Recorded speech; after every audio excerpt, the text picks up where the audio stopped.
Ya, bismillahirrahmanirrahim. Assalamualaikum warahmatullahi wabarakatuh. Waalaikumsalam warahmatullahi wabarakatuh, Bu. Ya, selamat pagi semuanya, adik-adik. Pada kesempatan kali ini, kita lanjut ya materi kita yang kemarin, yaitu tentang teknologi sistem informasi laboratorium kesehatan.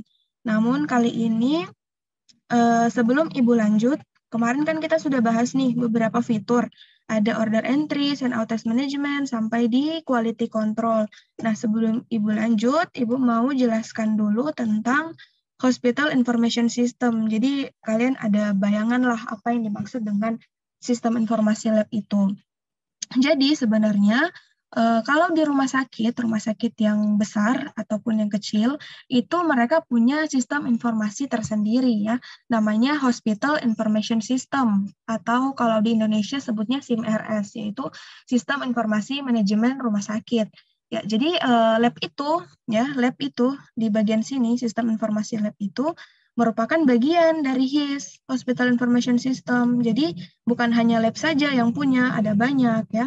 Jadi sistem informasi rumah sakit itu membawahi beberapa sistem informasi lainnya ya. Ini contoh yang umumnya, namun bisa lebih banyak lagi. Nah, di sini ada sistem informasi appointment management, yaitu bagaimana tentang perjanjian ya, perjanjian dengan vendor atau pihak ketiga, semuanya diatur di appointment management. Ada juga registrasi ya, jadi ternyata registrasi itu punya sistem informasi tersendiri. Jadi bagaimana ketika pasien masuk, mulai dari dia memberikan keluhannya, memberikan registrasi ya, itu semua diatur di registrasi. Selain itu ada juga electronic medical record ya, sistem informasi yang dipunyai oleh rekam medik, yang mana ini juga nanti terkait dengan lab ya. Jadi lab itu nanti untuk mengirimkan hasil ke dokter biasanya melalui ini. Jadi dokter biasanya akan membuka electronic medical record untuk mencocokkan hasil lab dengan hasil-hasil dari pasien tersebut. Misalkan hasil anamnesanya kah, hasil radiologinya kan semuanya masuk ke dalam electronic medical record. Kemudian ada juga sistem informasi radiologi ya, finansial, asuransi ya, BPJS ya, masuk juga di sistem informasi rumah sakit. Dan di sini adalah kita, sistem informasi laboratorium. Jadi sistem informasi laboratorium itu merupakan bagian dari sistem informasi yang ada di rumah sakit. Nah, terpusatnya tuh di rumah sakit ini.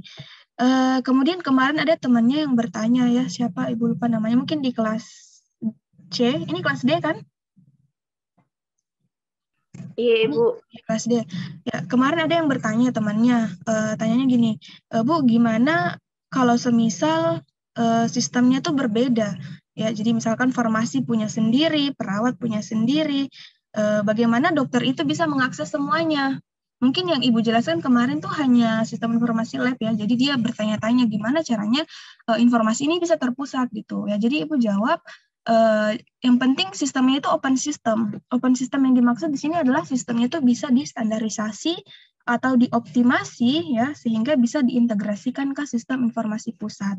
Jadi kan ada beberapa software yang nggak bisa tuh, yang nggak bisa distandarisasi, artinya hasilnya hanya bisa keluar lewat sistem itu saja. Tetapi ada sistem yang memang bisa diintegrasi, disambungkan gitu.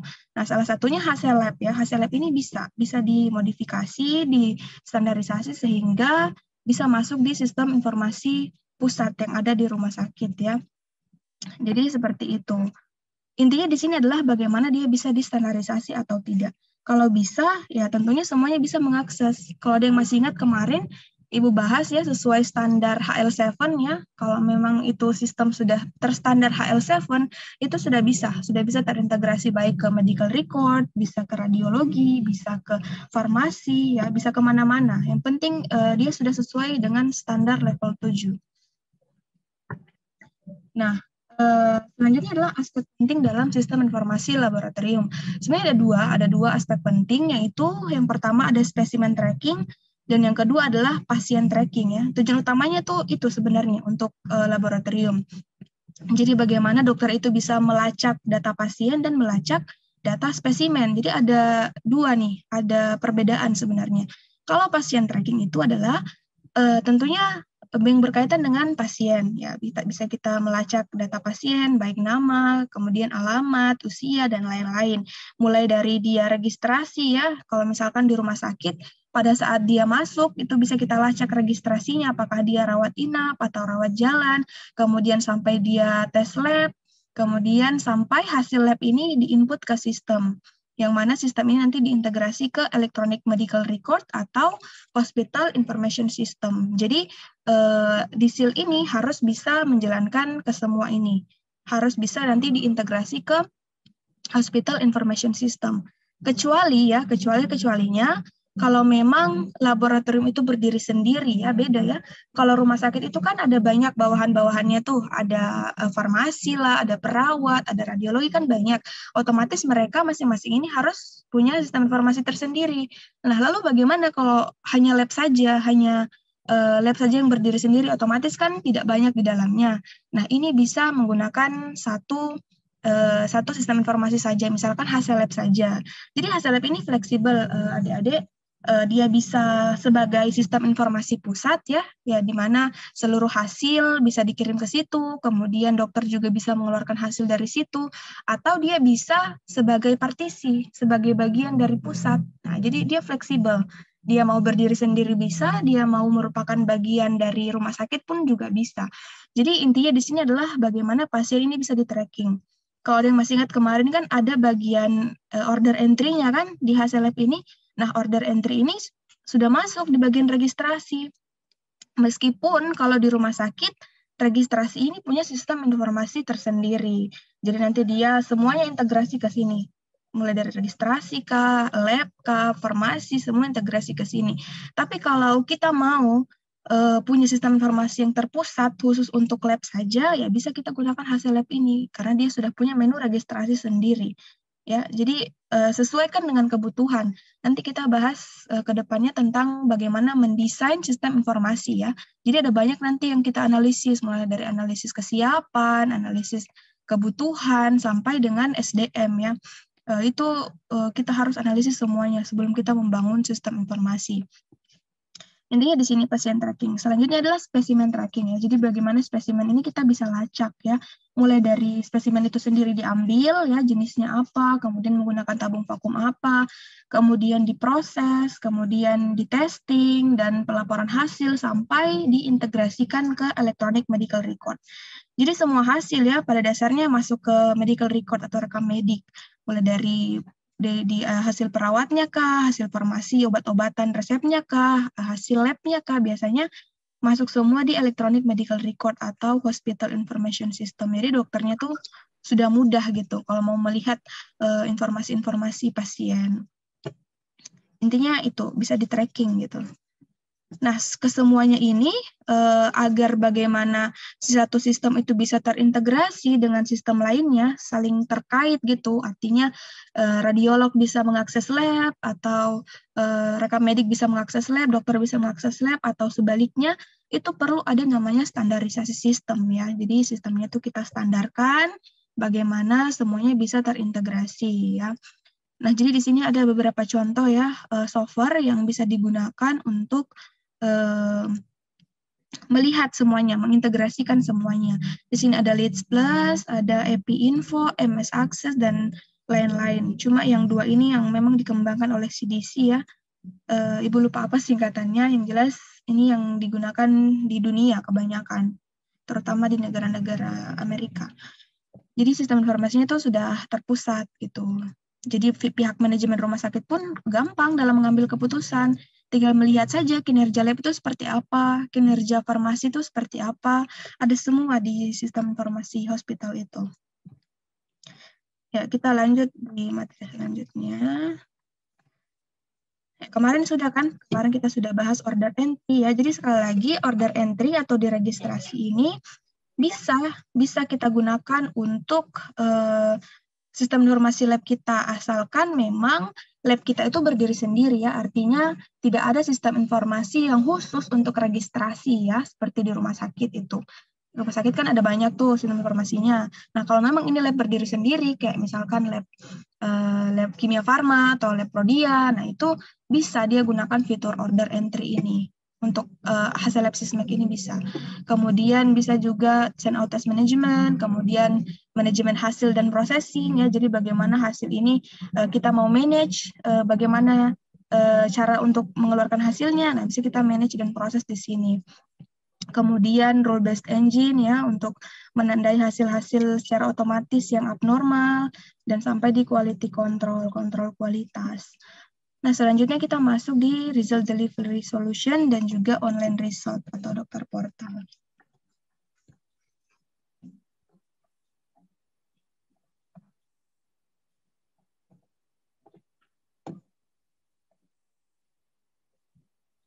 Ya, jadi result delivery solution ini adalah bagaimana hasil bisa kita kirim dengan menggunakan sistem.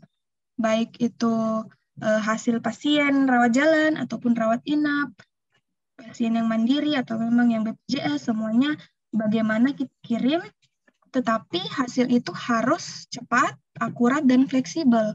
Jadi dengan menggunakan hasil lab ini semuanya bisa terpenuhi ya. Kalau ada yang masih ingat kemarin aspek kepuasan pelanggan itu, ya ini kepuasannya itu bila cepat, hasil yang dia dapatkan, kemudian hasilnya itu akurat, dan juga fleksibel. Fleksibel nih artinya dia bisa mengakses dimanapun ya, baik melalui ponsel kah, melalui situs web, artinya mudah diakses gitu. Nah, hasil lab ini menawarkan beberapa opsi pengiriman yang dapat dikonfigurasi untuk memenuhi kebutuhan pelaporan ya. Jadi bisa dikonfigurasi nih sesuai keinginan dan sesuai kebutuhan. Apakah hasilnya kita mau cetak atau fax atau email atau akses aman melalui browser bisa juga, ataupun bahkan sudah sampai ke perangkat seluler serta HL7 ke EHR pihak ketiga atau sistem klinis. Ya, jadi ini nanti bagaimana si hasil lab ini bisa mengirimkan langsung ke pasien, tetapi di sini dia membutuhkan pihak ketiga ya, atau yang kita sebut kemarin HL7 atau EHR, Electronic Health Record. Ya, jadi sekali lagi dokter kalau mau memberikan hasil ke pelanggan atau ke pasien itu melalui EHR ya, Electronic Health Record atau rekam pasien secara elektronik. Ya, jadi nanti hasilnya itu dikirim ke sini dulu, baru ke pasien. Nah, jadi format presentasi laporan pun itu dapat disesuaikan. Kita bisa ubah-ubah, kita mau ubah nama dokternya kah? Bisa.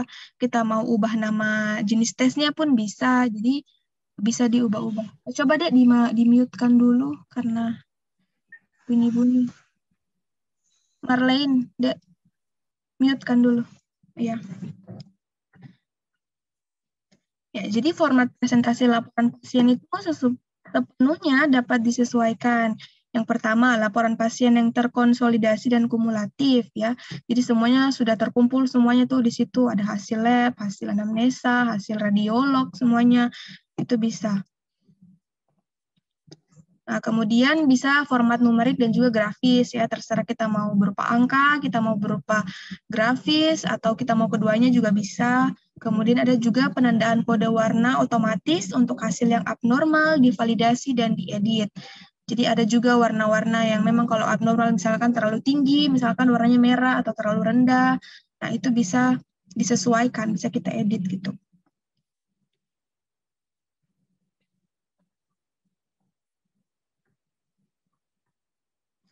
Nah, penyedia layanan kesehatan juga dapat dengan aman mengakses semua hasil dan laporan diagnosis untuk pasien di suatu tempat terpusat melalui situs web atau perangkat seluler. Nah, ini ya, ini yang terpenting. Jadi, seperti yang Ibu jelaskan kemarin, bahwa hasil lab ini sudah memenuhi standar protokol HL7 atau Health Level 7, Health Level 7, yang mana sudah bisa diintegrasikan ke sistem-sistem yang lain. Jadi, misalkan penyedia layanan lainnya seperti radiologi, ya ini bisa melihat hasil kita, atau dokter, atau farmasi misalkan mau lihat hasil lab, nah sudah bisa terintegrasi ya, tinggal buka situs webnya saja, kemudian masukkan username dan password, ya sudah bisa melihat hasil lab pasien. Yang penting sudah memenuhi standar HL7, itu sudah bisa kemana-mana, sudah bisa ke sistem-sistem informasi lainnya gitu. Nah, salah satunya nih Eclair ya. Jadi Eclair ini adalah solusi ideal untuk membuat portal dokter ya. Jadi khusus untuk dokter. Jadi dokter di sini secara sederhana dapat melihat hasil pasien, kemudian melihat pemesanan yang masuk, dan bahkan bisa berkomunikasi dengan laboratorium. Ya, jadi ini contoh dari Electronic Health Record ya, ECLAIR ini. Jadi nanti kalau misalkan hasil lab sudah keluar nih, sudah keluar dari hasil lab, nah itu nanti biasanya masuk ke ECLAIR. Jadi beda lagi, dokter punya sistem informasi, tetapi dia tetap terintegrasi dalam satu sistem. Jadi setelah dikirim dari lab, dokter buka ECLAIR-nya, dia bisa lihat di situ hasil pasien. Dia mau validasi kah, dia mau ulang, nah itu terserah dia. Nanti tinggal ada pilihan menunya di situ. Kalau memang sudah sesuai ya dengan riwayat penyakit, dengan hasil anamnesa, nah dia bisa langsung meng-approve, mengkonfirmasi, lalu mengirimnya ke pasien. Nah, kirimnya pun kayak tadi ya, bisa melalui fax, email, atau mau print juga bisa. Kalau di rumah-rumah sakit yang masih umum kan mungkin hasilnya berupa print out ya, berupa hasil surat begitu dikasih. Tapi kalau lab-lab yang sudah advance itu bisa melalui email. Jadi pasien bisa langsung membuka emailnya. Tergantung apa yang dia masukkan saat registrasi. Kalau email dia masukkan ya bisa kirim lewat email atau nomor HP, bisa juga melalui WA atau SMS, tergantung. Jadi bisa dikonfigurasi ya, jadi sangat fleksibel ini hasil lab. Waktunya udah mau habis. Ya, jadi tampilan ECLAIR ini dengan sistem yang sesuai dengan HL7 ya. Sekali lagi HL7 ini adalah bisa terintegrasi kemana-mana ya. Menciptakan hasil tunggal yang aman dan permanen dari setiap pasien yang disimpan dalam ECLAIR Repository Data Klinis. Nah, ini penyedia layanan kesehatan ya seperti dokter, spesialis, bidan, apoteker itu dapat dengan aman mengakses semua hasil dan laporan diagnostik untuk pasien mereka di satu tempat terpusat melalui situs web atau perangkat seluler. Jadi asalkan dia punya username dan password saja ya bisa melihat hasil diagnostik kita, hasil lab ya. Tampilan pengguna yang intuitif yang menyediakan semua hasil lab dengan jelas dan akurat ya, termasuk hasil abnormal, tampilan kumulatif, dan grafik alat untuk mengelola hasil. Mendukung autentikasi 2 faktor untuk akses jarak jauh yang mudah. Staff center lab dapat dengan mudah mencari catatan pasien ya di satu lokasi pusat. Ya, jadi kalau misalkan saya lagi di luar, lagi tidak di lab, tapi ada yang bertanya, misalkan kemarin hasil ini gimana ya atas nama pasien ini ya, kita tinggal buka saja, buka webnya saja untuk melihat, masukkan username, kemudian pilih pemeriksaan yang dikehendaki ya, tinggal dilihat daftar nama pasien, oh ternyata begini hasilnya ya. Jadi bisa dengan mudah mengakses data pasien. Kerahasiaan pasien itu juga terjaga ya. Jaga di sini maksudnya meskipun beberapa penyedia layanan itu bisa membukanya, tapi tidak semua orang bisa mengaksesnya. Jadi hanya yang mempunyai otoritas saja gitu, yang mempunyai username dan password saja yang bisa membukanya. Penyedia layanan kesehatan dapat meminta tes lab secara daring ya. Jadi dia bisa minta juga secara daring, tidak mesti secara offline. Dan dengan mudah menindaklanjuti pasien mereka. Contohnya pengingat teks tentang pengumpulan lab yang tertunda. Pengelolaan alur kerja, pengambilan spesimen secara komprehensif, dan pelabelan untuk ruang koleksi. ECLAIR bekerja sama dengan sistem penyedia layanan kesehatan yang ada, mengintegrasi 2 aplikasi untuk memberikan pengalaman pengguna secara terpadu. Ya, terpadu itu maksudnya integrasi, artinya sudah saling terkonek gitu. Jadi dari hasil lab kah, hasil medical record kah, ya langsung bisa masuk ke ECLAIR ini. Jadi dokter ya dengan mudah langsung melihat semuanya, catatannya ada semua di sini. Bisa dikatakan juga ini ECLAIR ini adalah Hospital Information System ya, kalau memang untuk laboratorium yang berdiri sendiri. Nah, penyedia layanan kesehatan juga dapat berkomunikasi langsung dengan lab tentang pasien atau laporan menggunakan fungsionalitas pesan yang ada. Jadi tidak perlu lagi kalau saya mau meminta sesuatu, tidak perlu saya jalan jauh dari UGD misalkan ke lab, nah tidak perlu, tinggal mengakses layanan ini saja, ya sudah bisa terbaca di situ. Jadi sudah sangat mudah ya. Nah ini contohnya. Ini contoh workstation dari ECLAIR ya. ECLAIR yang sudah terintegrasi dengan SISMEC ya. SISMEC hasil lab yang sistem informasi lab tadi, ini sudah diintegrasikan ke ECLAIR atau Electronic Health Record. yang data pasien semuanya. Jadi ini dokter yang buka. Ya, di sini ada semua data pasien, misalkan di sini Elizabeth ya. Ini nomor labnya atau nomor rekam mediknya, di sini ada juga hasil diagnosisnya, hematologi, biokemistri, pokoknya semuanya yang pasien periksa ada semua di sini. Nah, contoh di sini dia klik untuk kimia klinik ya, biokemisterinya, ada hasil kreatinin, sodium, ada semua di sini. Jadi dokter kalau mau mendiagnosa pasien itu dengan mudah saja. Tinggal buka, lihat, saya mau lihat kimia kliniknya, saya mau lihat hematologinya, sudah ada semua di sini. Dari mana ini masuk? Ya dari lab tentunya. Jadi lab itu mengirim ya.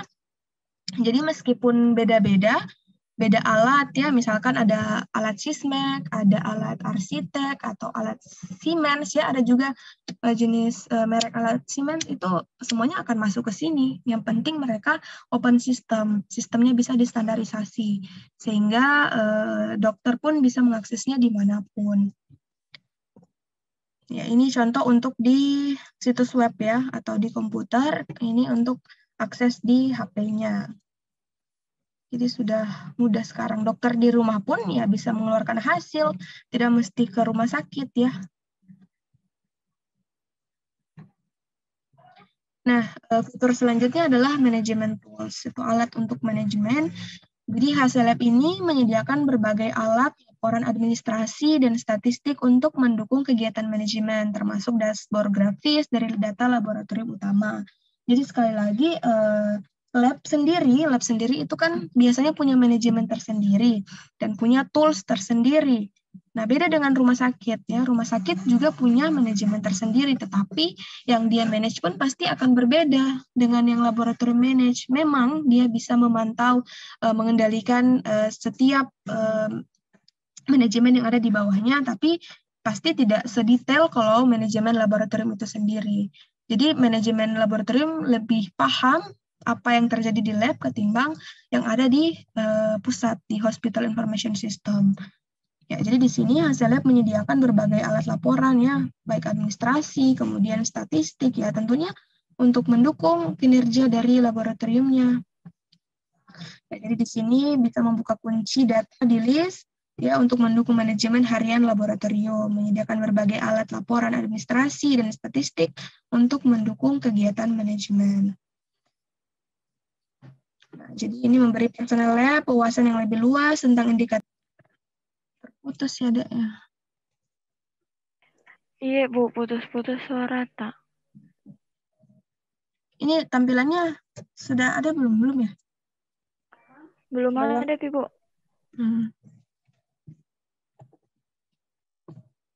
Belum.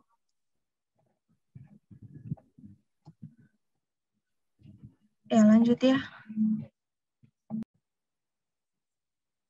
Ya, kita lanjut ya.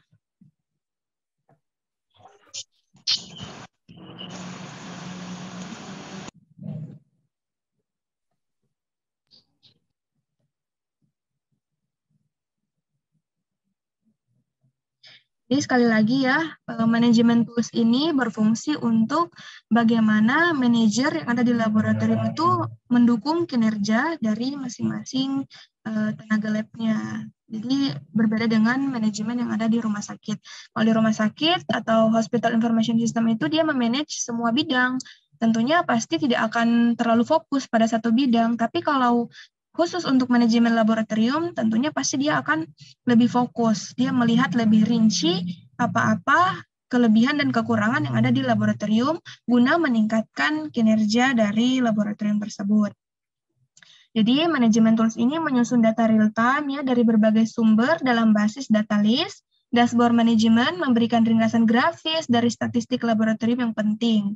Ya, jadi dia nanti ada grafisnya gitu, seperti ini ya, seperti grafik-grafik ini. Nah, termasuk di dalamnya ada pemantauan kinerja harian ya, ada metrik utama dan hasil di laboratorium. Nah, ini semua dia bisa manage gitu, bisa dia lihat perkembangannya. Nah, ini juga memberikan informasi yang dapat ditindaklanjuti yang memungkinkan lebih banyak keputusan yang dibuat dengan mudah dan cepat. Jadi tidak perlu lagi dia mau menyusun misalkan kinerjanya hariannya, ya coba dikumpul kertas misalkan, baru dia mau susun, itu kan lama. Kalau menggunakan hasil lab ini ya sudah bisa dilihat kinerjanya, oh hari ini sampel yang tidak dikerjakan sekian, sampel yang telat sekian. Nah, dengan mudah saja karena sudah menggunakan sistem kan. Kalau mau menggunakan manual ya pasti bisa banyak dia punya kalasi-kalasi yang bisa dimanipulasi. Tapi kalau menggunakan sistem ya sudah tidak bisa. Nah, ini contohnya. Contoh manajemen tools dari chemistry workstation ya. Jadi workstation atau lembar kerja dari kimia ya. Nah, ini ada contoh sampel yang baru masuk ya.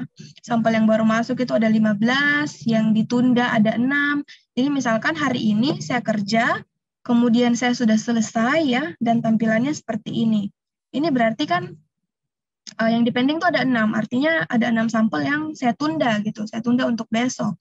Kemudian yang dalam daftar antri ada 5, yang belum selesai maksudnya. Ada yang tidak cocok ada 3, yang terlambat ada 3, yang tidak di-approve ada 6, yang panik ada 1 atau sito. Nah, ini semuanya bisa dipantau ya, bisa dilihat oleh pihak manajemen. Ini siapa, ini workstation-nya siapa, nama siapa yang mengerjakan, kenapa hasilnya seperti ini, nanti dipanggil misalkan, kenapa dipending 6, alasannya apa. Nah, ini memudahkan ya, memudahkan si manajemen untuk mengontrol kinerja dari masing-masing stafnya. Jadi semuanya punya seperti ini, baik di bagian registrasi, di bagian hematologi, di bagian kimia, ada semua dia punya dashboard seperti ini. Nah, ini contoh, ini pasien-pasiennya. Ini mungkin waktu pengerjaannya ya. Misalkan ini berapa menit dia proses ya, seberapa cepat. Jadi bisa terpantau semuanya di sini. Nah, fitur selanjutnya ada reagen inventory management. Jadi bagaimana reagen itu di-manage inventarisnya. Nah, di sini area khusus lab ini membantu lab untuk memelihara reagen yang cukup, menghindari pemborosan karena reagen yang kadaluarsa, kemudian memantau konsumsi dan menghitung biaya per pengujian. Jadi dia mau memanage untuk menghemat pun bisa ya, atau untuk menyediakan sebelum habis pun bisa. Jadi misalkan biasanya itu akan ada pengadaan logistik kalau reagen misalkan berjumlah minimal 50, itu sudah adakan permintaan lagi. Tapi kalau tidak ada datanya, misalkan kita tidak tahu sisa reagen berapa sih, apakah mau hitung lagi, lihat di lab lagi, di kulkas lagi, hitung manual lagi, itu kan repot. Jadi kalau ada sistem ini ya tinggal dilihat saja, oh sisa reagen sekian, oh mungkin sudah bisa kita adakan pengadaan. Jangan tiba-tiba sudah habis, baru mau adakan pengadaan kan repot. Sudah terlanjur pekerjaan tertunda, baru kita mau pesan. Jadi dengan adanya fitur ini kita bisa memantau kapan harus adakan pemasukan reagen, kapan harus tidak gitu. Jadi bisa juga kita lihat untuk reagen-reagen yang sudah kadaluarsa, pokoknya semuanya adalah di situ. Nah, kita masuk pada WEM ya. Ini untuk bagian hematologi dan urinalisa. Ya, jadi modul WEM adalah middleware canggih yang mendukung proses dan alur kerja khusus untuk area hematologi dan urinalisis. Pemeriksaan data secara real time ya, seperti yang sudah Ibu jelaskan kemarin. Jadi pada saat dia periksa ya kita bisa lihat kenaikan ataupun penurunannya. Kemudian memanfaatkan teknologi pendukung keputusan dan aturan standar dalam WEM. Pengambilan keputusan untuk verifikasi otomatis ya, seperti yang kemarin Ibu jelaskan yang rules based engine itu. Jadi dia bisa verifikasi secara otomatis untuk hasil-hasil yang abnormal ya, tidak perlu lagi kita mau bilang ini abnormal, tidak, dia sudah verifikasi secara otomatis. Kemudian bisa berkomentar secara otomatis, kemudian pengulangan dan pengujian refleks yang dapat dicapai. Jadi kalau memang dia perlu diulang ya bisa langsung diulang. Nah, di sini juga tampilan pengguna grafis yang bersifat intuitif dan ramah pengguna, serta menyediakan kontrol pengguna atas seluruh proses pengujian. Jadi kita sebagai analis punya kontrol penuh atas workstation yang sedang kita kerjakan. Nah, ini contohnya. Nah, ini mungkin sama kayak kemarin ya. Jadi dia itu ada jenis pemeriksaannya di sini, kemudian ini hasilnya. Yang Ibu jelaskan kemarin kan ada namanya transformasi data ya, transformasi data. Jadi dari data grafis seperti ini yang berupa gambar-gambar, yang berupa scattergram seperti ini bisa dikonfirmasi atau ditransformasi menjadi data berupa numerik atau angka digital ya. Sini juga bisa kita lihat yang pending berapa, yang parsial berapa, yang antri berapa. Nah, ini juga bisa kita pantau untuk kinerja dari si laboran tersebut.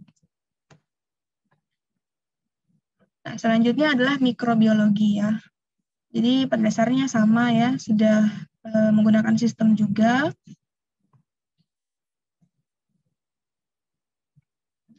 Nah, di sini contohnya. Ada order entry, specimen check-in, ada kultur dan non-kultur. Semuanya nanti bisa kita masukkan di sini. Untuk anatomi patologi juga ya sama. Untuk jaringan-jaringan ya, untuk mau melihat kelainan pada jaringan tubuh, misalkan jaringan darah kah, atau jaringan tulang kah, apapun itu.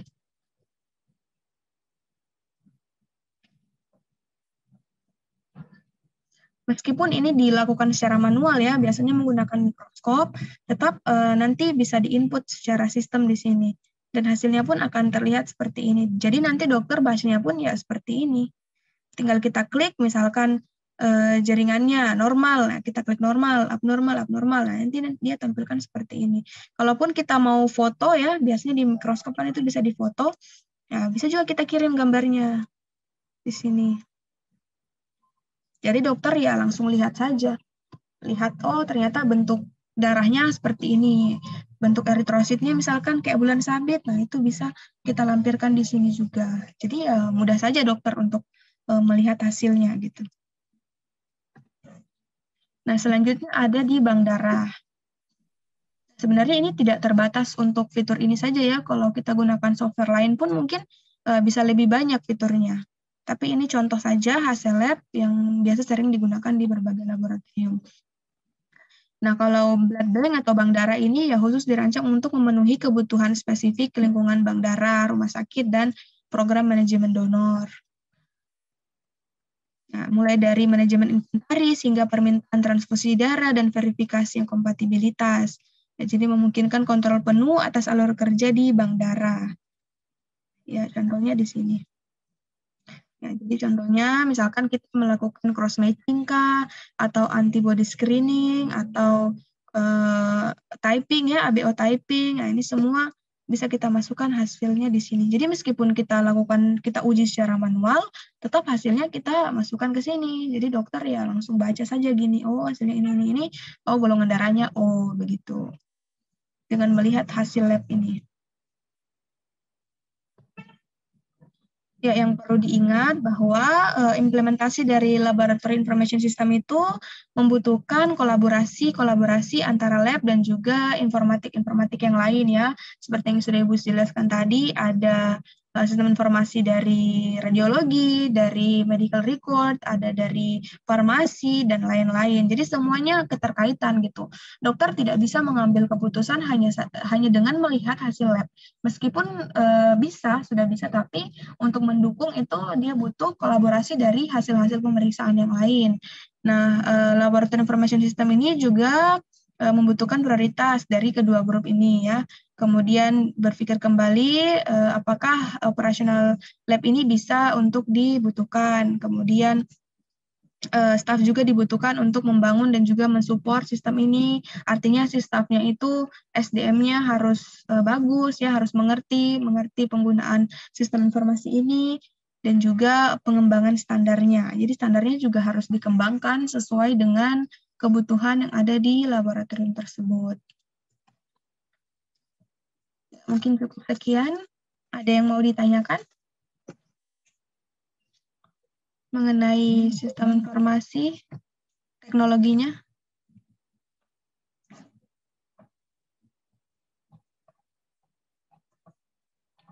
Ada yang mau bertanya?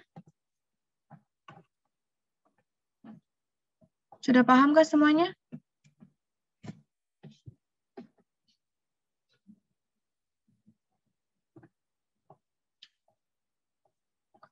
Kalau tidak ada yang bertanya berarti sudah paham ya.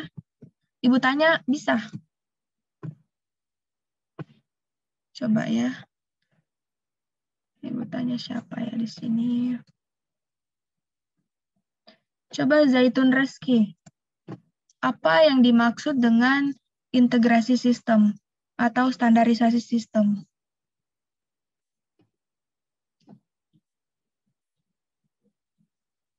Ayo, Dek.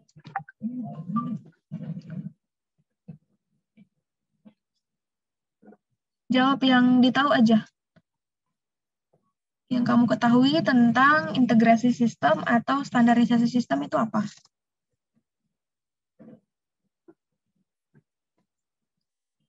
Ayo. Zaitun Reski. Bisa enggak? Atau ada temannya yang bisa bantu? Yang bantu menjawab apa itu integrasi sistem?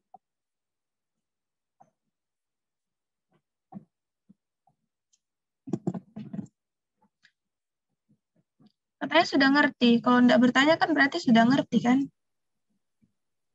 Coba Asrini Anggriani. Apa yang dimaksud dengan integrasi sistem? Mengenai integrasi sistem ini, di mana integrasi sistem ini maksudnya semua sistem yang masing-masing bidang, misalnya hematologi dan lain-lain, itu harus saling terkoneksi, di mana sehingga nanti itu hasil-hasilnya bisa saling mengakses. Ya, kurang lebih seperti itu ya. Itu kalau dalam lingkup kecil, kalau dalam satu laboratorium yang berdiri sendiri. Jadi masing-masing workstation ya, baik itu hematologi, kimia klinik, itu kan biasanya alatnya beda-beda kan ya. Tidak mungkin dalam satu lab itu mempunyai alat yang sama. Kayak Sysmex, semuanya menggunakan Sysmex kan bisa saja dari vendor lain ya, tergantung yang mana yang menang tender gitu ya. Jadi misalkan yang menang tender di kimia klinik itu adalah Sysmex, otomatis kan sistem informasi untuk hasilnya kan pasti menggunakan software Sysmex kan. Tidak mungkin alat Sysmex menggunakan software Siemens untuk hasilnya. Pasti Sysmex juga kan. Nah, kemudian hematologi. Misalkan hematologi menggunakan apa? Menggunakan Siemens misalkan, ya misalkan aja ya. Nah, pasti dia punya hasil untuk workstation-nya pasti Siemens. Nah, bagaimana untuk manajemen ini bisa mengakses data yang dari yang berbeda-beda ini? Bagaimana dari software yang berbeda ini bisa termaktub dalam satu sistem yang mana terpusat gitu? Semuanya bisa mengakses. Nah, oleh karena itu sistem itu harus bisa terintegrasi, bisa disambungkan atau dikoneksikan satu sama lain ke sistem yang lain. Jadi nanti ini pekerjaan yang IT-nya ya. Kalau kayaknya ada jurusannya deh tentang teknologi lab ini. Jurusan apa lagi namanya, Ibu lupa. Jurusan ATEM kalau nggak salah ya, ahli teknologi medik kalau nggak salah itu. Nah, dia yang paham tentang ini. Jadi nanti mereka yang mengatur IT-nya ini, bagaimana caranya dikonekkan. Nah, ini tentu harus orang yang paham IT. Jadi jadi sebelum kita memasukkan sistem informasi di laboratorium kita, misalkan ke depan, misalkan kita mau buka laboratorium, kemudian kita mau mengatur sistem informasinya, sistem informasi apa sih yang cocok untuk laboratorium saya? Nah, kita harus analisis dulu nih kebutuhannya, kesiapannya, kemudian finansialnya, cocok tidak kita gunakan yang seperti ini. Kalau memang masih kecil ya, kita gunakan saja yang untuk lingkup kecil ya, misalkan hasil lab ini ya, hasil lab ini sudah bisa. Hasil lab dari Sysmex ini sudah bisa kita gunakan untuk laboratorium yang berdiri sendiri. Karena tadi dia bisa sebagai pusat, dia juga bisa sebagai partisi atau bagian dari sistem informasi ya. Jadi di sini. Nah, jadi hasil lab ini bisa bagian dari sini, atau dia bisa bagian dari Hospital Information System. Jadi seolah-olah semua informasi itu ada di dalam hasil lab ini. Yang penting itu tadi, sudah memenuhi standar HL7 ya, protokol HL7. Ya, untuk mengingat lagi, Ibu kasih lihat di sini. HL7, nah ini ya. Jadi HL7 ini dia sudah bisa terintegrasi dengan Hospital Information System, dengan radiologi, dengan Electronic Health Record. Jadi semuanya sudah bisa mengakses. Jadi sekali lagi hasil lab ini bisa sebagai pusat, bisa juga sebagai partisi atau bagian dari sistem informasi yang pusat tadi. Intinya bagaimana dia bisa diintegrasikan lah gitu, distandarkan supaya yang lain bisa mengaksesnya. Karena kalau tidak terpusat gitu akan repot ya. Ya, biasanya kayak di puskesmas atau rumah sakit yang belum terlalu berkembang ya, itu ya biasanya masih bagian-bagiannya, ini gue, lo gitu. Jadi sistem informasi lab sendiri, sistem farmasi sendiri, jadi ya nanti saling menelpon, saling minta, tolong kirim hasil ke sini. Jadi repot lagi, analisnya harus ngeprint, harus bawa ke sana, belum lagi dokumen-dokumen yang menumpuk, dokter harus ngecek satu-satu, itu kan sangat tidak efisien ya. Untuk memang yang pasiennya banyak, tapi kalau memang pasiennya sedikit dan tidak terlalu banyak pemeriksaannya, mungkin masih bisa ya menggunakan sistem itu. Tapi kalau sudah yang rumah sakit yang sudah tipe A misalkan, nah itu harus mau tidak mau menggunakan HL7, sudah harus menggunakan sistem yang terintegrasi. Gunanya apa ya? Tentunya untuk memudahkan saja. Ya, jadi hasilnya coba kita bayangkan ya, pasti berbeda-beda itu. Coba kalian misalkan praktek di rumah sakit atau di lab manapun, alatnya itu pasti ada banyak merek. Tidak mungkin dalam satu lab itu mereknya sama semua dan menggunakan satu sistem informasi. Pasti ada banyak, misalkan ya yang Ibu katakan tadi, ada Siemens, ada Sysmex. Ya, ini untuk menyatukannya ya perlu integrasi, perlu standarisasi. Jadi hasil yang terkirim sudah masuk di satu sistem meskipun beda-beda softwarenya. Ada lagi yang mau bertanya? Sebenarnya ini kalian bayangkan dulu ya tampilannya seperti ini. Nanti kalau kalian sudah kerja mungkin akan berbeda lagi tampilannya. Yang penting prinsipnya kita tahu bahwa oh ini bisa terkirim. Kayak contohnya di lab Ibu ya, Ibu kan kerja di Dinkes juga. Nah di situ mungkin kalian pernah dengar mobile PCR? Pernah dengar enggak? Pokoknya pemeriksaan PCR yang bisa dilakukan secara mobile ya. Jadi itu di dalam mobil, di mobil itu ada lab. Nah, itu kita punya sistem informasi tersendiri. Ya, jadi ada punya sistem informasi registrasi, kemudian workstation untuk pemeriksaan PCR, ada juga untuk hasilnya. Jadi itu beda-beda sistemnya, beda-beda software yang digunakan.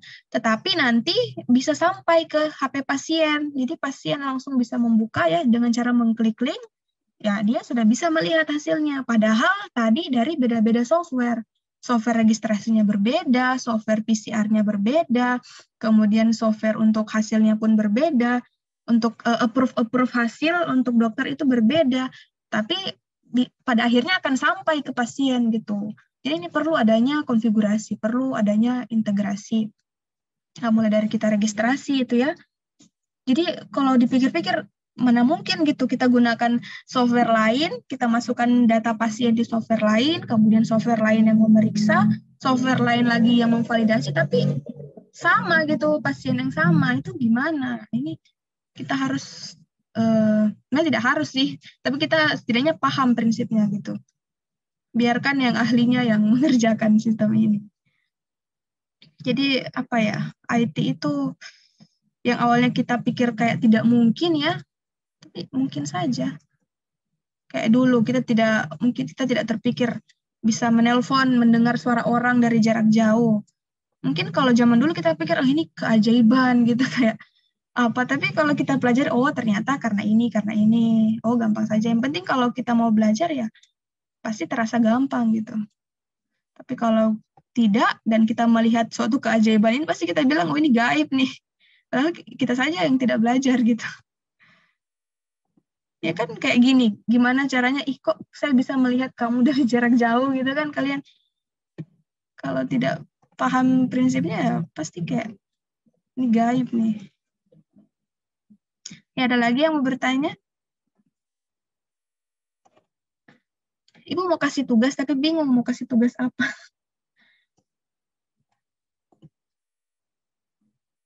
Nah, ini Eclair ya, ini untuk dokter.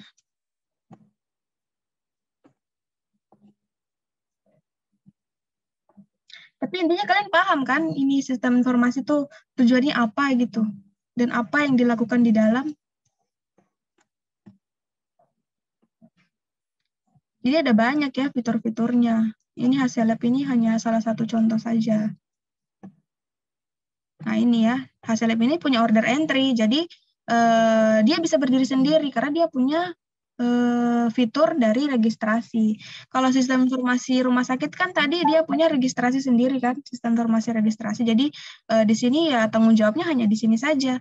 Tapi kalau menggunakan hasil lab, kita bisa gunakan ini sebagai pusat karena ya sudah bisa registrasi di sini. Tidak hanya mengeluarkan hasil, tapi sudah bisa dari registrasi. Jadi nanti yang lain kayak Siemens atau yang lain itu bisa mengikuti integrasi ke sini, integrasi ke sistem hasil lab ini.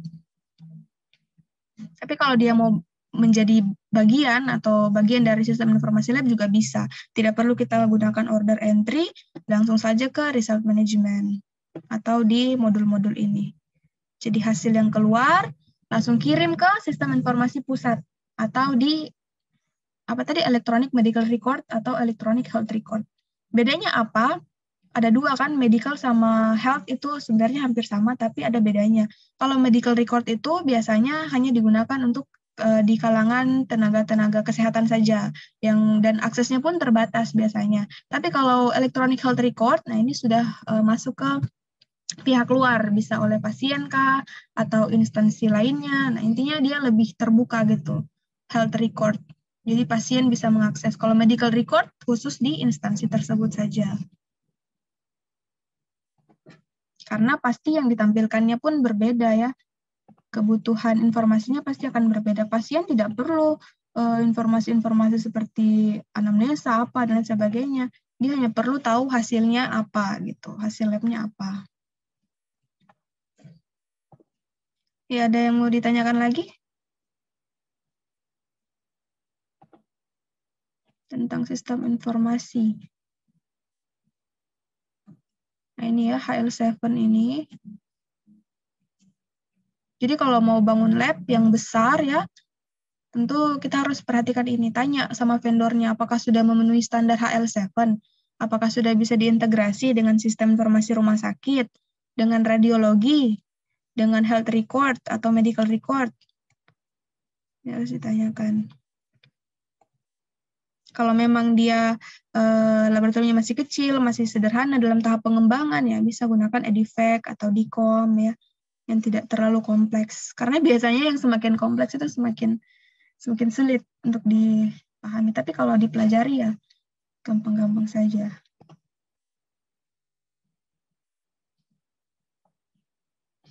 Tapi kalau kalian sudah menjalaninya, sudah hands-on langsung, ya itu sudah kayak ya gampang aja gitu. Sudah mengalir seperti robot. Jadi tinggal masukin sampel, keluar hasil, kirim, klik-klik, udah pulang gampang.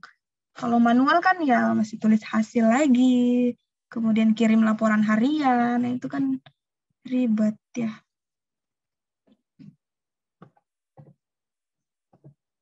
Maaf Bu, mau tanya. Ya, tanya apa?